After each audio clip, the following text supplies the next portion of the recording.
ददेंग जलप्रपात को पर्यटन स्थली दाबी ग्रामवासी जिलापाल द्वारस्थ। गजपति जिला पारଳାଖେମୁଣ୍ଡି जिलापाल कार्यालय ठारे आज मंगलवार 12टा बेले मोहना ब्लॉक मलास पदर ग्राम पंचायत केहिलीगुड़ा, पाकिलीगुड़ा, देवागुड़ा, बंचमा ग्रामर ग्रामवासी माने जिलापाल द्वारस्थ होते। विशेष भाव उक्त ग्राम पंचायत रे ददेंग जलप्रपात को पर्यटन स्थली भाव मान्यता प्रदान दाबी जिला प्रशासन को दाबीपत्र प्रदान कर उक्त अंचल रे उक्त जलप्रपात जदि पर्यटन स्थली हुए ताहले अंचलवासी बहु उपकृत हेबे बोली स्थानीय सरपंच कहिसंती। मोर परिचय उछि इस्माइल दलबेहरा नाम इस्माइल दलबेहरा ग्राम गंभारीगुंडा मुमला सदर जीपी रो सरपंच।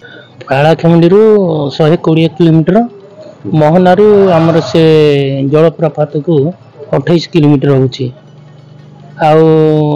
आपण देखिबे जे आमर जो गंडाहाती जलप्रपात एवं आमर जिरांग पाखरे जो खसड़ा जलप्रपात ठारू एटा द्विगुण अच्छी जहाँकि लुकी चपी रही परंपरा है कि तमें जानी नथिलु। आज आम देखा पाइलु जदि सेटा जलप्रपात पाई मान्यता दिया जाए ताहले भविष्य पाई अर्थनैतिक एवं एरियार विकास होबो बोली आशा करूछु।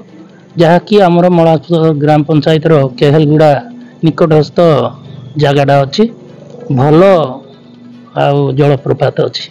सर पूर्व के जिलापाल को उच्चस्थ अधिकारी नहीं सर बर्तमान आम जानलु देवाक चाहूँ। बर्तमान जिलापाल को देखा कले नहीं देनी आसी ना से 2टा बेले कहते 2टा बेले आसिले आम मिसिबू।